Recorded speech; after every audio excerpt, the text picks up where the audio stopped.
Ladies and gentlemen, welcome to the 9 p.m. English news edition brought to you live from RTD channel. The tonight headlines are: under the chairmanship of President of the Republic and head of government, the Council of Ministers held its second session for 2026. And on the international scene, Egypt hosted its Greek and Cypriot counterpart to discuss the U.S. proposed Gaza peace plan.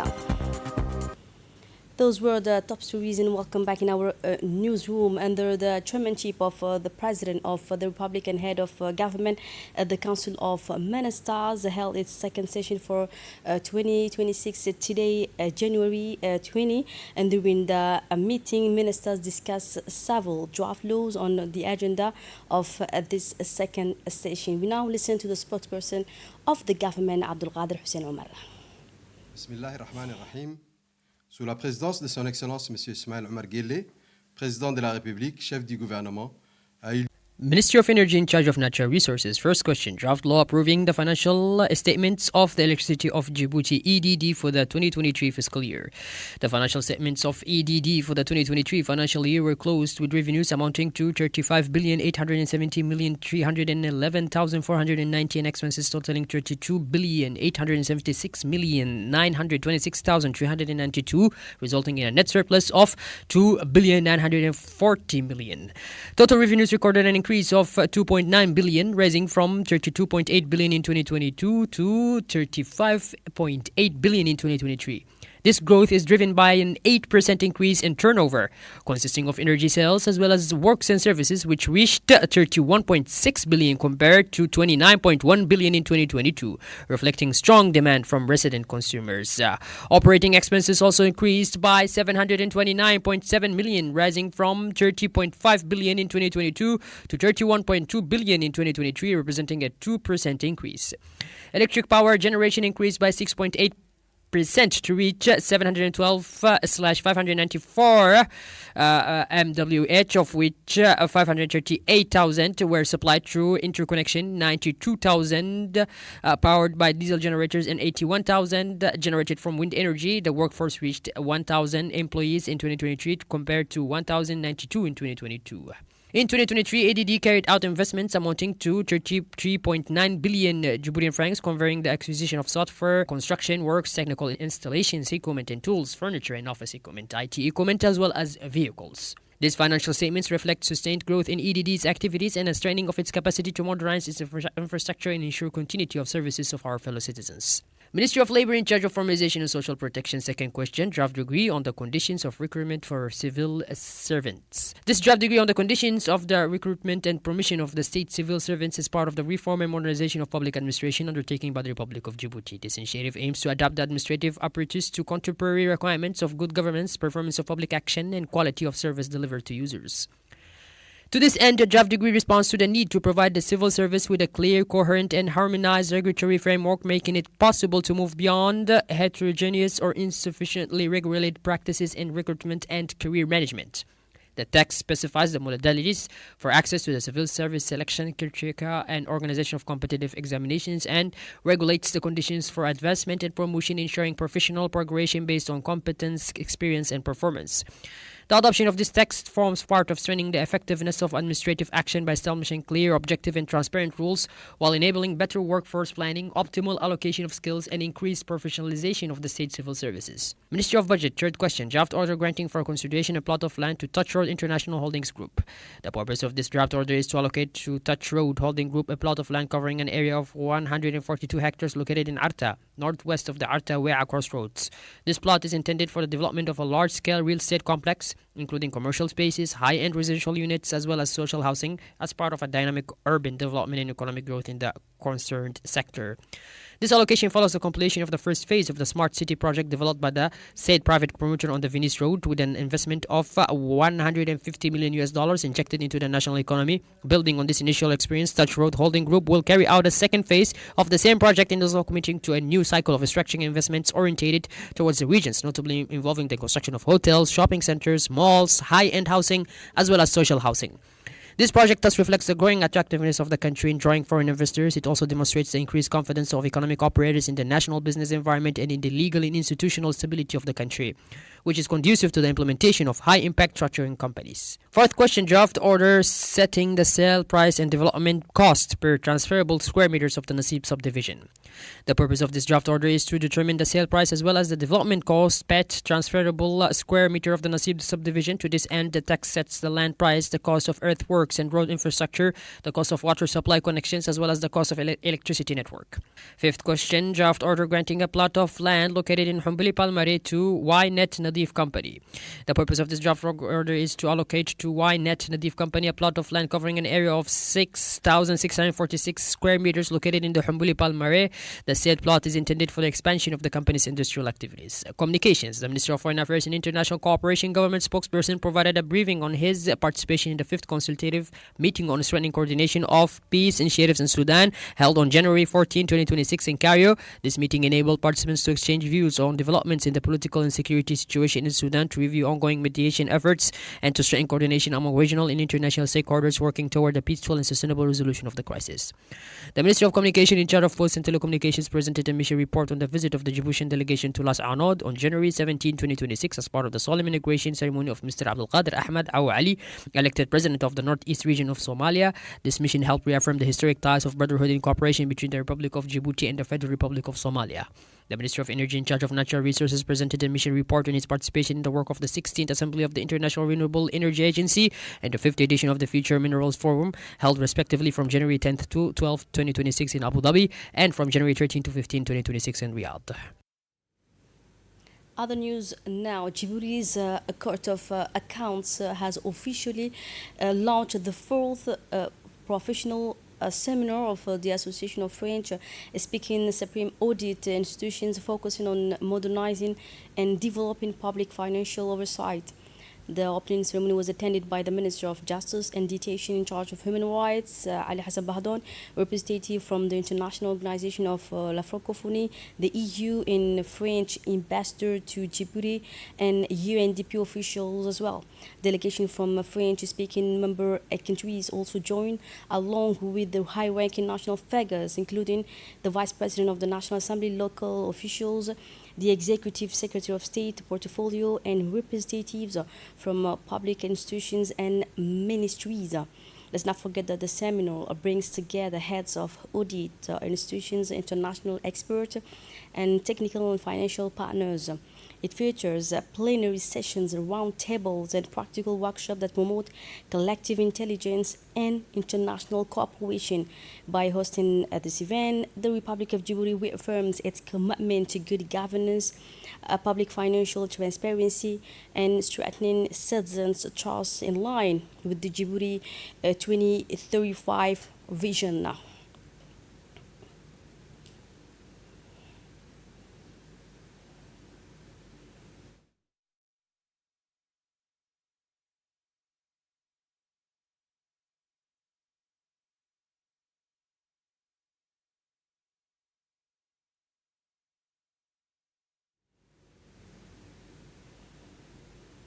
Taking the floor, the Director of International Relations and the representative of a Francophone organization both emphasized that this edition addressed major changes facing Supreme Audit institutions.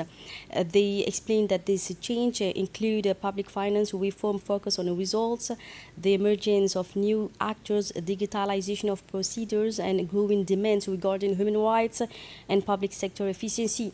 They added that the seminar aimed to provide practical solutions to these challenges through the exchange of experience and best practices. By hosting the event, Djibouti once again affirmed its commitment to good governance, financial transparency, and strengthening citizens' trust in line with 2035 Djibouti vision. They also noted that the event represents a major opportunity to enhance international cooperation and share expertise among Francophone institutions.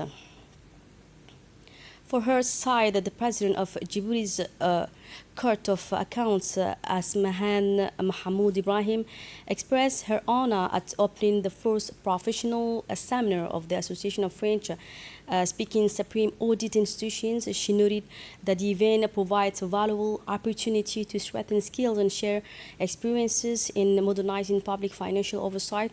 She did not fail to thank the Minister of Justice and Detention, representative for La Francophonie, the EU, French ambassadors, and the UMP officials for their support and welcome delegation from member countries and national dignitaries. Mrs. Ismahan Mahmoud Ibrahim highlighted that the seminar, plenary sessions, roundtable, and workshop demonstrate Djibouti's commitment to international cooperation, good governance, financial transparency, and citizens' trust in line with the Djibouti 2035 vision. In his opening speech, the Minister of Justice and Detention in charge of human rights, Ali Hassan Bahdon, did not fail to praise the joint initiative between the International Association of Supreme Audit Institutions and Djibouti's Court of Accounts. We now listen to the Minister. Permettez-moi d'abord de vous remercier chaleureusement et de souhaiter la bienvenue à un agréable séjour. In his address, the Minister of Justice and Prison Affairs in charge of human rights expressed his appreciation to the Association of Supreme Audit Institutions sharing the use of French and the Court of Accounts of Djibouti for the joint organization of this high-level professional seminar, which he described as timely and strategically important in a context marked by profound transformations in public governance. The Minister welcomed the distinguished delegations from member countries of ASICOF as well as representatives of international organizations and development partners, noting that their presence reflected the shared commitment of Francophone countries to strengthening accountability, transparency, and the effective management of public finances. He emphasized that supreme audit institutions are today operating in an environment undergoing rapid change, characterized by results-based public finance reforms, the growing complexity of public action, the emergence of new stakeholders, and the accelerated digitalization of administrative processes. These developments, he noted, require audit institutions to continuously adapt their methods, tools, and organizational models in order to remain effective, credible, and responsive to citizens' expectations. Let's head now to Dakhil region, where the Interior Minister Saeed Nuh Hassan carried out an extensive tour of this region, starting with Doudoya and Sankal in the Asaila sub-prefecture. Back in Dakhil, the Minister of the Interior inspected military barracks, police services, and the new civil protection barracks alongside senior officers. Later, the Minister of the Interior, Saeed Nuh Hassan, held also a meeting with local elders and community leaders, joined by the Prefect of Dakhil, Abdi Hassan, the Vice President of the Regional Council, the Director of Population, and other administrative and military officials. And during the meeting, the elders discussed local living conditions, regional unity, and the challenges to improve life for the communities. They expressed gratitude to the minister and his delegation for visiting and seeing the situation firsthand. The participants also presented their concern and shared ideas for the region's development. The Minister of the Interior did not fail to thank the elders and leaders and promise to examine appropriate solutions to their concern.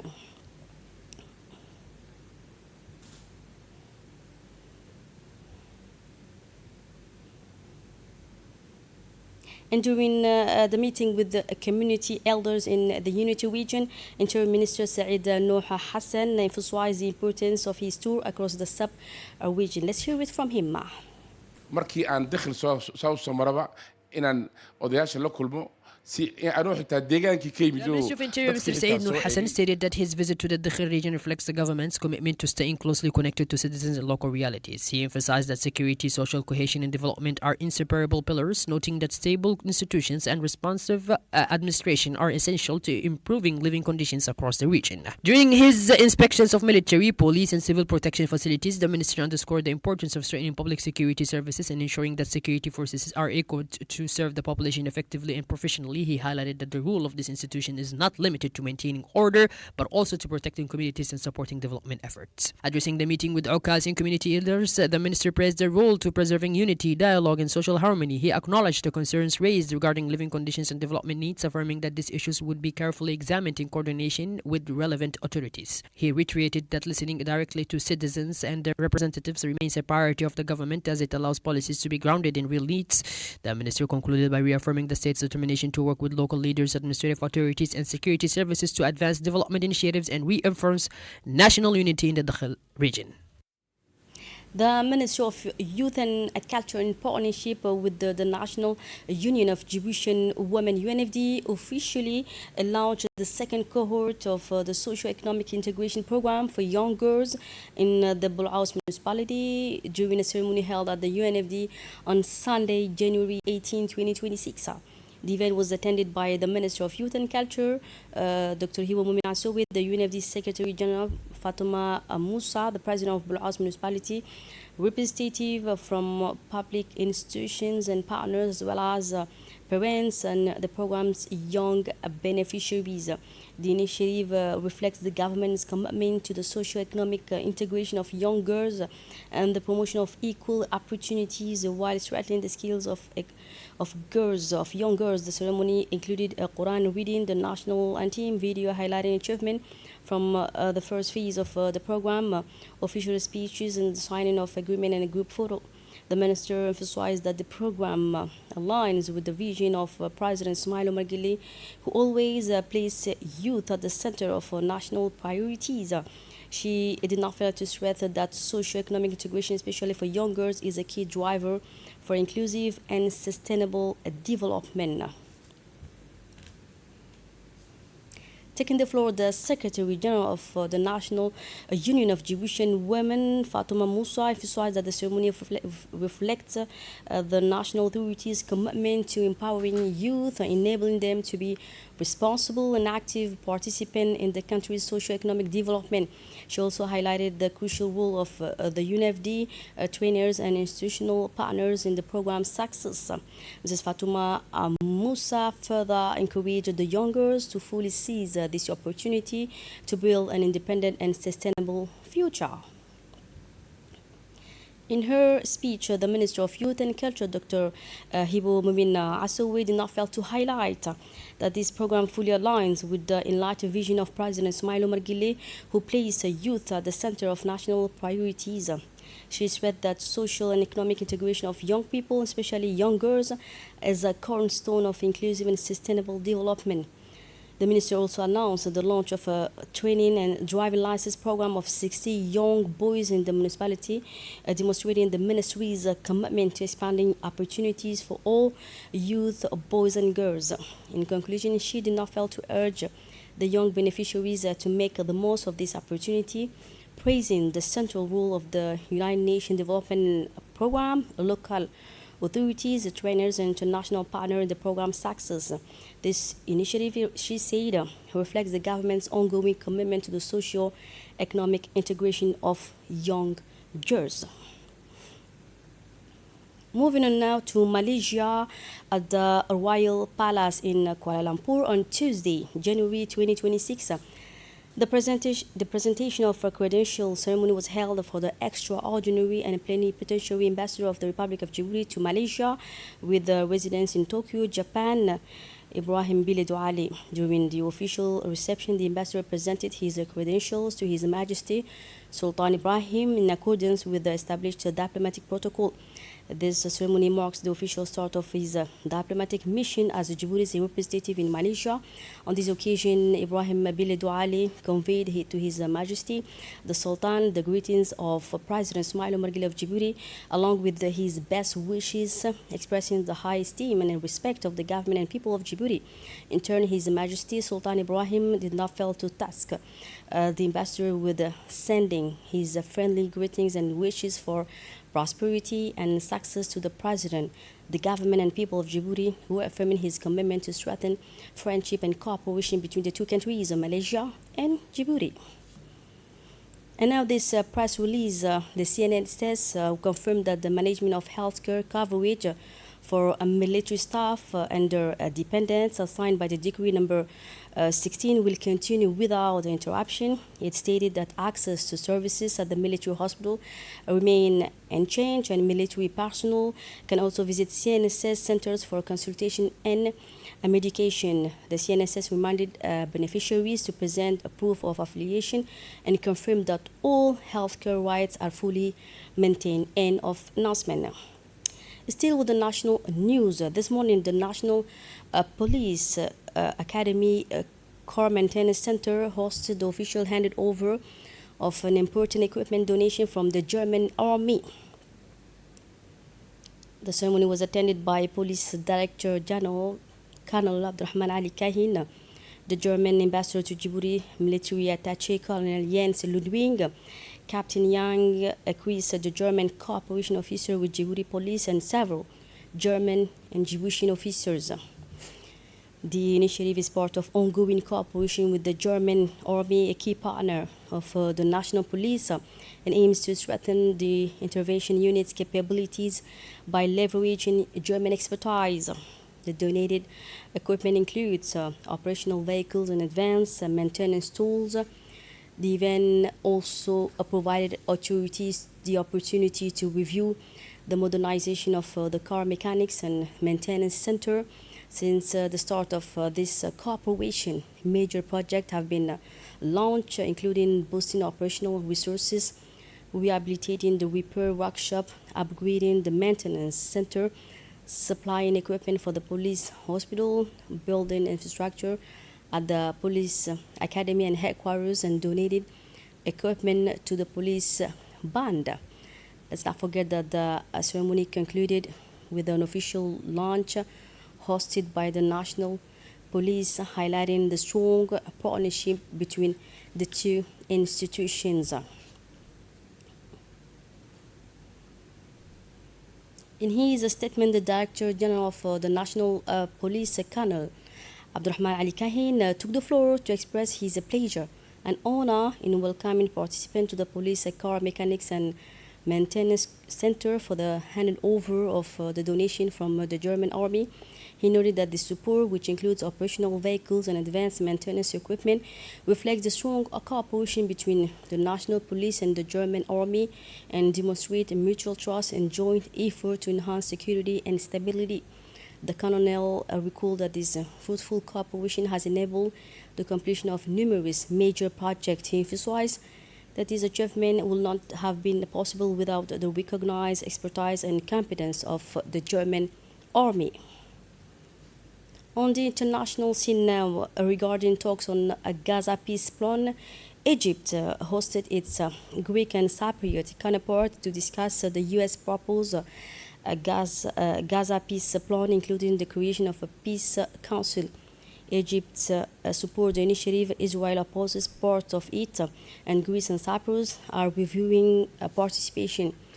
The talks also focus on Eastern Mediterranean stability and regional energy cooperation. Let's recall that the U.S. initiative aims to oversee the plan's implementation and coordinate next steps with the participating countries. Senegal African champions returned to Dakar on Monday, greeted by President Bassirou Diomaye Faye and large crowd following their historic Africa Cup of Nations victory in Morocco. The president of Senegal praised the team's commitment, fair play, and exemplary conduct both on and off the pitch. Supporters spent hours at the airport to welcome their heroes and celebrate this historic win. Let's not forget that a grand parade is planned in the capital to celebrate their second African continental title. So that's it for the news. Thanks for being with us and have a good time.